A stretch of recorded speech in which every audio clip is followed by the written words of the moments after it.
to engage in this act? Any idea?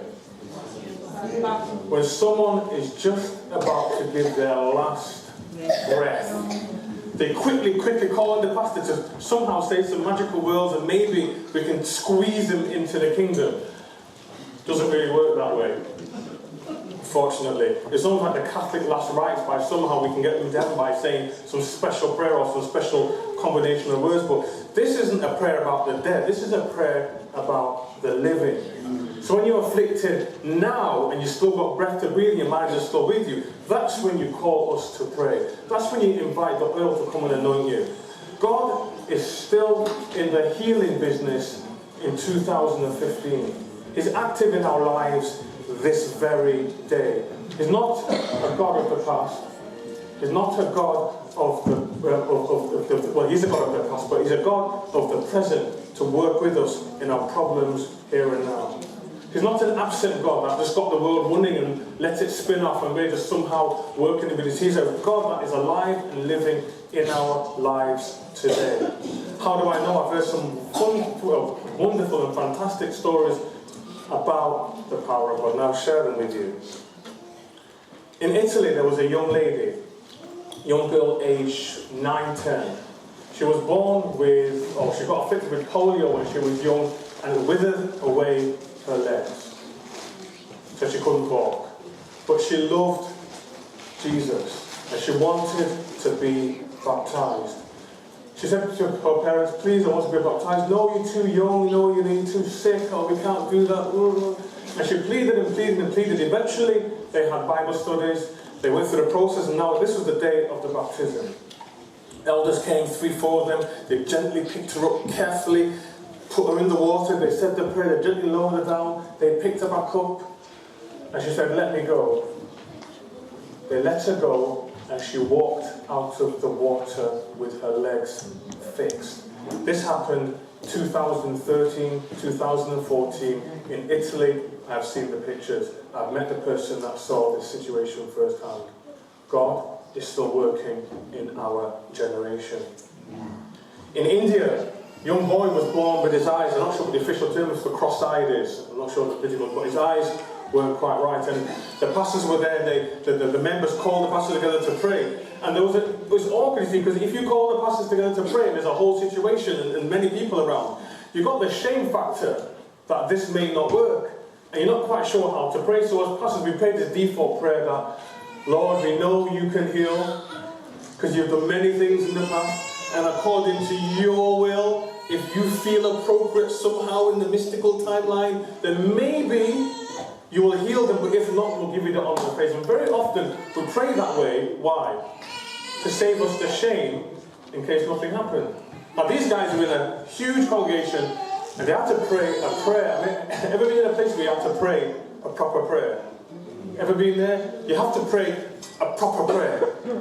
And they prayed a proper prayer. And when they opened up their eyes, the boy's eyes were straight. God still works in our generation. One of my churches some time ago, a lady came to me. She was a prayer warrior of the church. And she said, Pastor, I want you to pray for me. I was like, what do you mean me? You're the prayer warrior. I'm just a pastor. You're the prayer warrior. She goes, Pastor. And she said it to me with such conviction, such an earnestness.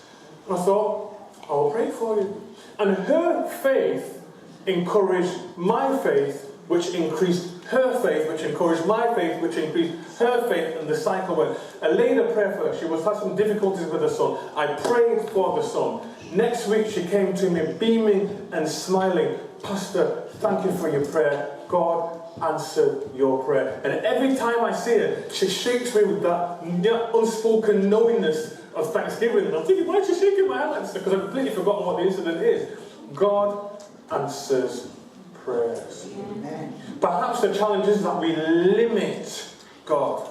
So we say, God, we want you to do something, but just do this little bit there. When was the last time you said, God, here's my problem, do anything you want. Do anything you want. Free. Work with it. Do whatever you want. When was the last time you prayed that prayer? So you have some trouble with something, you say, God, oh, I'm running out of finances, so can you just allow, if I can get £10 or £20? And you limit God. Have you ever prayed, okay, God, this is my job, this is my work, this is my house, this is my family. I'm in trouble. Do whatever you need to do. Shift it, change it, mold it, break it, send me, bring me, do whatever you want. When was the last time you ever prayed that prayer? If in fact you have ever prayed that prayer. You see, because the basis of that kind of prayer is a prayer of trust. So the question is, do you trust God? Do you trust Him? In fact, do you even know Him? You see, because the devil knows who you are. He knows what you like. He knows what you like to eat, what you like to watch, where you like to... He's got a nice little list, like a data memory bank on who you are and what you like to do. And he knows how to tempt you so easily. As soon as you walk into the house, whoosh, and you fall in. And he's laughing his head off. I mean, each day we come and we fall and we do the same things over and over again. The question is, who are you? When no one's there, when lights are off and you're on your own, who are you? And does God know who you are? The Bible gives us a story in the book of Acts, and it talks briefly about the Apostle Paul. He's in Ephesus, he's preaching and he's teaching. This is Acts chapter 19. And he's arguing with these Jews, and they're fussing and going on with him, and he removes himself from them. And this is a 2-year battle, and partway through the 2-year battle, picking up from verse 11, and God wrought special miracles by the hand of Paul. So God didn't leave Paul miracle-less. It says God wrought special miracles by the hand of Paul. And so then, from his body were brought unto the sick handkerchiefs and aprons, and the diseased departed from them, and evil spirits were cast out. How powerful is that? God bless Paul. I don't know how the people found out, but if I get my handkerchief, waft it on Paul, and take it to the sick are healed, and the demons are cast out by a tissue, by an apron. How wonderful is that? And what is required for this to work? It requires faith. And the byword of faith is trust. Faith isn't just thinking really hard that it will happen. If we think hard enough, it will somehow happen. That's not faith. When you think of faith, think of trust. So when you pray to God, ask yourself the question, do you trust God? Do you trust Him? Because if you trust Him, you know that faith game that we play, whenever we mention it, people's hearts go funny, when we call someone up to fall back into the arms, that's faith in reality, that's trust. Do you trust God? When the people saw this healing, certain sons of Sceva decided to do this same thing. 7 sons, they decided to, okay, I think we can work this. We've seen it, we haven't got the spirit, but we think we can do this, we can work it. Let's fake it. There's a program on television, isn't there, it's called Fakers or Faking It, where people go into an environment and try and fake to be something that they're not. Some of us are Christian fakers. You look like Christians, smell like Christians, you walk like Christians, you talk like Christians, you pray like Christians, but the question is, who are you?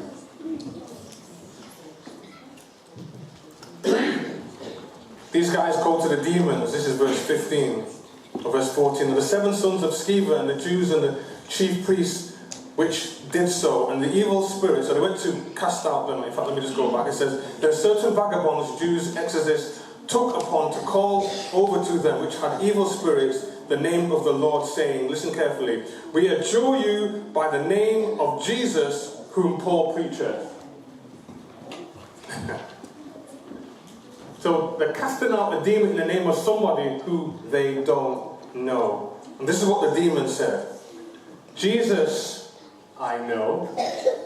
Paul, I know. But who are you? Who are you? They were beaten up, stripped off, sent away naked.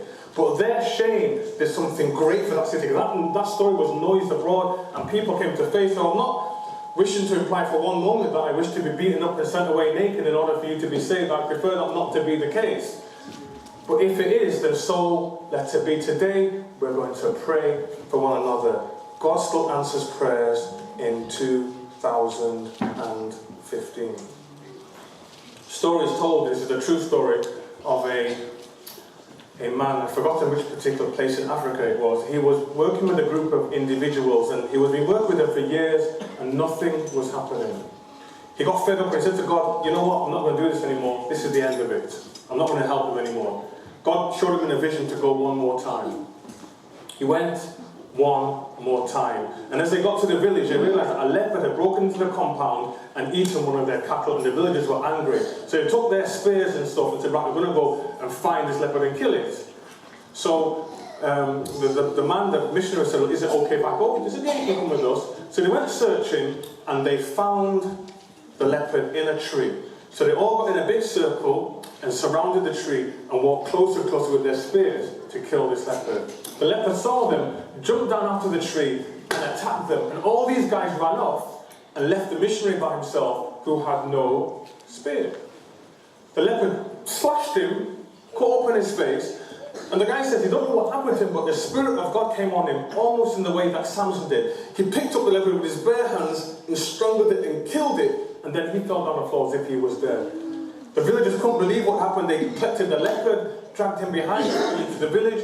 When they got into the village, somehow he was revived. Eventually he was healed. And as he preached the word to that village, every one of them came to faith because of what had happened to him. God is doing miracles in 2015. Today, we're going to beseech the Lord to do something in our life. Reading from verse 13. Is there any among you afflicted? Let him what? Pray. Turn with me to James 5, verse 13. Back to James 5, verse 13.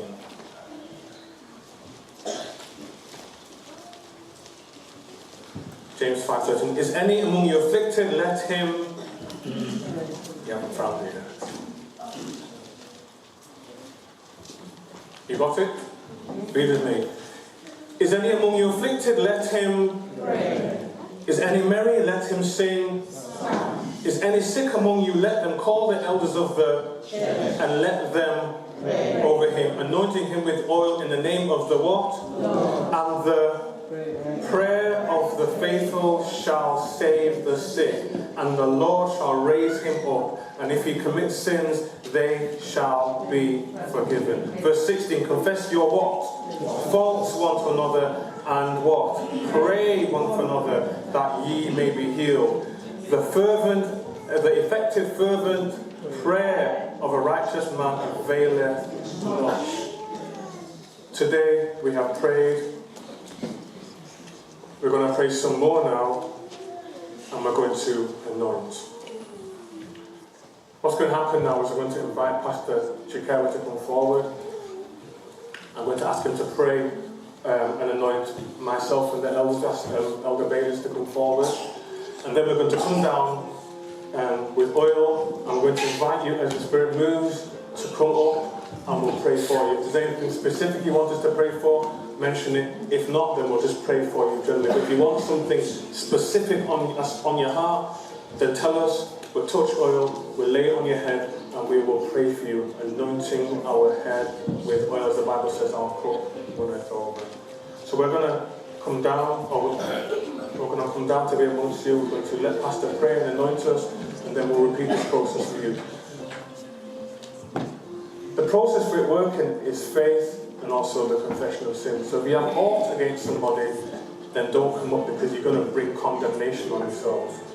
If you can, in your mind, if you can pray now and release that from yourself, then come and be healed. Don't leave this place without a blessing, because a blessing is available today.